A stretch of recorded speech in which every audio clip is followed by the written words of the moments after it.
राघव मात्र 12 साल का लड़का वाराणसी की गलियों में नंगे पांव घूमता था। भूख उसकी स्थायी साथी थी और उसके दिमाग में अक्सर उसके चाचा कैलाश की यादें घूमती रहती। कैलाश ही वो व्यक्ति थे जिन्होंने कभी राघव को सच्चा स्नेह दिया था, लेकिन उनकी मृत्यु के बाद राघव का जीवन सड़कों पर संघर्ष करते हुए कटने लगा। वह कचरों में खाने की तलाश करता और उन अजनबियों की उदारता पर निर्भर रहता जो शायद ही कभी उसकी ओर देखते। ऐसी ही दिल छू लेने वाली कहानियों के लिए हमारे चैनल को सब्सक्राइब करें और वीडियो को लाइक करना न भूलें ताकि आप इसे आगे भी देखते रहें। उस दिन जब वह गलियों में भटक रहा था, उसकी नजर एक आदमी पर पड़ी। वह आदमी काले रंग के सूट में था और हाथ में चमड़े का ब्रीफकेस लिए तेज कदमों से चल रहा था। उसकी चाल से लगता था कि वह कहीं जाने की जल्दी में है। जैसे ही वह सड़क पार कर रहा था, उसकी जेब से एक चमड़े की भारी बटुआ गिर पड़ा। राघव की नजर तुरंत उस पर गई। वह झुककर उसे उठाने लगा। बटुआ काफी भारी था और जैसे ही उसने उसे खोला, अंदर नोटों और कार्डों का ढेर था। राघव की आंखें एक पल के लिए चमक उठी। उसके दिमाग में तुरंत ख्याल आया कि इन पैसों से वह अपने लिए खाने के साथ साथ कुछ और जरूरी चीजें भी खरीद सकता है। तभी एक आवाज पीछे से आई, अरे लड़के! राघव ने तुरंत पलटकर देखा। यह आवाज बटुआ गिराने वाले आदमी की थी। वह व्यक्ति जिसका नाम राजेश था, अब उसके सामने खड़ा उसे ध्यान से देख रहा था। ये तुम्हारा है? राघव ने कांपते हुए हाथों से बटुआ उसकी ओर बढ़ाया। राजेश ने कुछ पल के लिए कुछ नहीं कहा। उसकी आंखों में आश्चर्य का भाव था। हाँ, यह मेरा है, लेकिन तुम इसे लेकर भाग सकते थे। तुमने ऐसा क्यों नहीं किया? राघव ने कुछ पल चुप रहने के बाद धीमे स्वर में कहा, मेरे चाचा कहते थे कि ईमानदारी ही हमारी सबसे बड़ी पूंजी है, भले ही हमारे पास कुछ और न हो। राजेश ने यह सुनकर हल्का सा मुस्कुराया। उसकी निगाहें राघव पर टिकी रहीं, मानो उसकी हर हरकत को पढ़ने की कोशिश कर रही हो। फिर उसने बटुआ लिया और कुछ सोचते हुए बोला, मेरे साथ आओ, चलते चलते बात करेंगे और कुछ खा भी लेंगे। राघव थोड़ी हिचकिचाहट के साथ उसके पीछे चल पड़ा। राजेश उसे एक छोटी सी लंच कैफे में ले गया। यह शायद महीनों में पहली बार था कि राघव ने पेट भरकर खाना खाया। खाना खाते हुए राजेश ने उससे उसकी कहानी पूछी। तुम यहां अकेले क्यों घूम रहे हो? तुम्हारे परिवार का क्या? राघव ने एक गहरी सांस ली और धीरे धीरे अपनी कहानी सुनानी शुरू की। उसने अपनी मां कमला के बारे में बताया, जो उसे बचपन में ही छोड़ चुकी थी।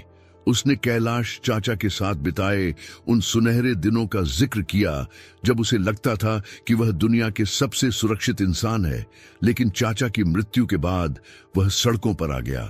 अब उसका जीवन केवल अगले भोजन की तलाश में कटता था। राजेश उसकी बातों को बड़े ध्यान से सुन रहा था। उसकी नजरें राघव के हाव भाव और उसकी आवाज के हर उतार चढ़ाव को पढ़ने की कोशिश कर रही थीं। कुछ था जो उसे इस लड़के की ओर खींच रहा था। तुम्हारे अंदर हिम्मत है, राजेश ने कहा, और ईमानदारी भी। इन दिनों ये चीजें लोगों में कम देखने को मिलती हैं। मुझे नहीं पता क्यों, लेकिन मुझे ऐसा लग रहा है कि हमारी मुलाकात यूं ही नहीं हुई। राघव ने राजेश की ओर देखा। उसकी आंखों में अनकहा सवाल था। राजेश ने और कुछ नहीं कहा, लेकिन उसकी बातों में ऐसा कुछ था जिसने राघव के मन में जिज्ञासा जगा दी।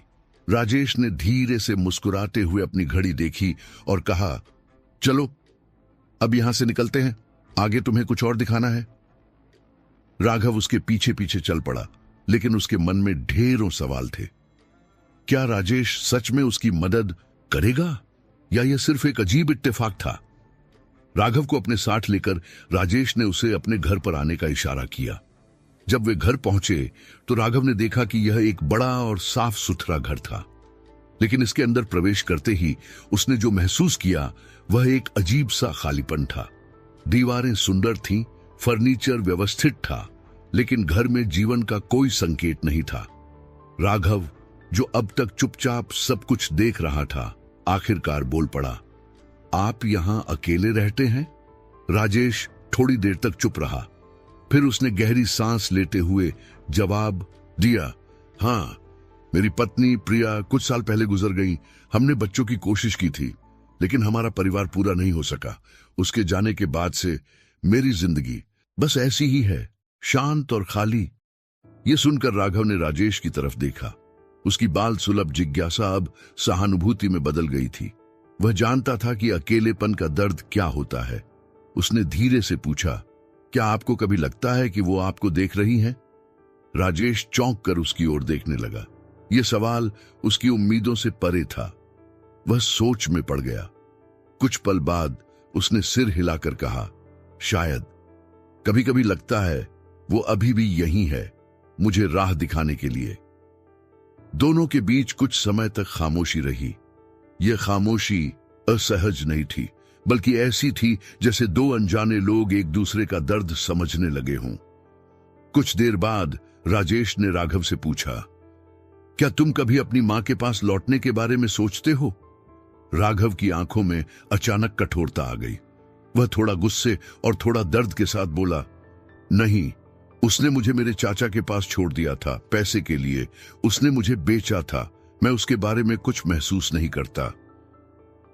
राजेश ने उसकी आवाज में छिपे दर्द को महसूस किया। वह जानता था कि इस छोटे से लड़के ने अपनी उम्र से कहीं ज्यादा कुछ देखा और सहा है। उस रात जब राघव सोफे पर सो रहा था, राजेश अपने कमरे में बेचैन होकर लेटा था। उसके मन में राघव की बातें गूंज रही थीं। वह सोच रहा था कि उसकी और इस लड़के की राहें आखिर कैसे टकराईं। वह जैसे ही गहरी नींद में गया, उसे सपना आया। उसने प्रिया को देखा। वह ठीक वैसी ही दिख रही थी जैसी अपनी जिंदगी में हुआ करती थी, शांत, सौम्य और मुस्कुराती हुई। राजेश, प्रिया ने कहा। उसकी आवाज में एक अजीब सी गर्माहट थी। वो लड़का तुम्हारी मदद की जरूरत में है और शायद तुम्हें भी उसकी जरूरत है। उसे अपने जीवन में आने दो। ये सब यूं ही नहीं हुआ है। राजेश अचानक जाग गया। उसका दिल तेजी से धड़क रहा था। वह कुछ पलों तक छत की ओर देखता रहा, मानो जवाब ढूंढने की कोशिश कर रहा हो। क्या सच में यह सपना एक संकेत था? क्या राघव को उसके जीवन में कोई उद्देश्य देने के लिए भेजा गया था? सुबह जब राघव जागा तो राजेश पहले से ही तैयार था। उसने लड़के से कहा, तैयार हो जाओ, आज मैं तुम्हें कहीं लेकर चलूंगा। कहां? राघव ने सवाल किया, लेकिन राजेश ने कोई जवाब नहीं दिया। वे एक टैक्सी में बैठकर शहर के एक बड़े अस्पताल पहुंचे। राजेश ने उसे अंदर ले जाते हुए कहा, यह जगह मेरी दूसरी जिंदगी है। मैं यहां काम करता हूं। अस्पताल के अंदर की हलचल, डॉक्टरों और नर्सों की तेजी से चलती गतिविधियां और मरीजों की देखभाल करते हुए लोगों की दृढ़ता देखकर राघव मंत्रमुग्ध था। वह हर कोने को बड़ी उत्सुकता से देख रहा था। आप यहां क्या करते हैं? उसने राजेश से पूछा। मैं एक डॉक्टर हूं, राजेश ने गर्व से जवाब दिया। यहां लोगों की जिंदगियां बदलती हैं और कभी कभी उन्हें बचाया भी जाता है। राघव ने चारों तरफ देखा। वह धीरे से बोला, यहां के लोग महत्वपूर्ण लगते हैं। वे कुछ ऐसा कर रहे हैं जो दूसरों की जिंदगी को बदल देता है। राजेश मुस्कुराया, शायद एक दिन तुम भी कुछ ऐसा कर सको। राघव उसकी बात सुनकर कुछ सोचने लगा। राजेश ने यह देखा, लेकिन उसने कुछ और नहीं कहा। उस दिन अस्पताल में बिताए समय ने राघव के दिल में कुछ नया जगह दिया, लेकिन राजेश के मन में अब भी कई सवाल थे। राघव के अतीत में कोई ऐसा राज छिपा था जिसे जानने की उसे जरूरत महसूस हो रही थी। घर लौटते समय राजेश ने कहा, राघव, तुम्हारे अंदर कुछ खास है। तुम्हारी ईमानदारी, तुम्हारा साहस, ये सब मुझे सोचने पर मजबूर कर रहा है। लेकिन मुझे तुम्हारे बारे में और जानना होगा।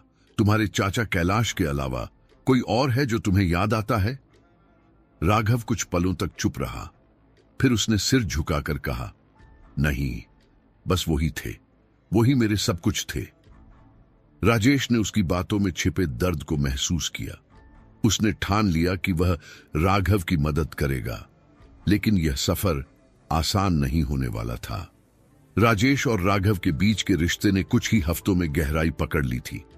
दोनों के जीवन में एक नई दिशा आ रही थी। राजेश ने राघव को गोद लेने की प्रक्रिया शुरू कर दी। यह प्रक्रिया लंबी और कठिन थी, लेकिन राजेश के दिल में यह स्पष्ट था कि वह राघव को अपने जीवन का हिस्सा बनाना चाहता है। हालांकि चीजें इतनी सरल नहीं थीं। जब कानूनी औपचारिकताएं शुरू हुईं, तो राघव की जैविक मां कमला का नाम सामने आया।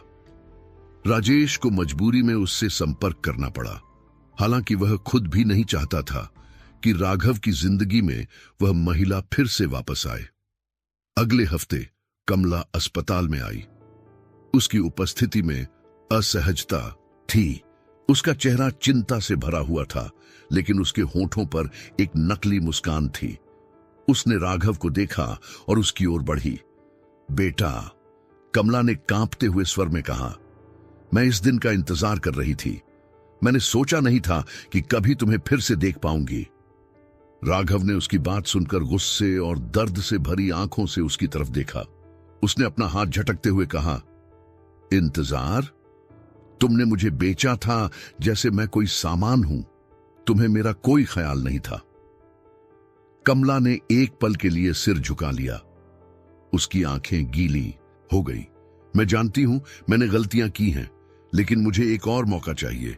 मैं सुधार करना चाहती हूं। मैं तुम्हारे पास वापस आना चाहती हूं। राजेश, जो अब तक चुप था, बीच में बोल पड़ा।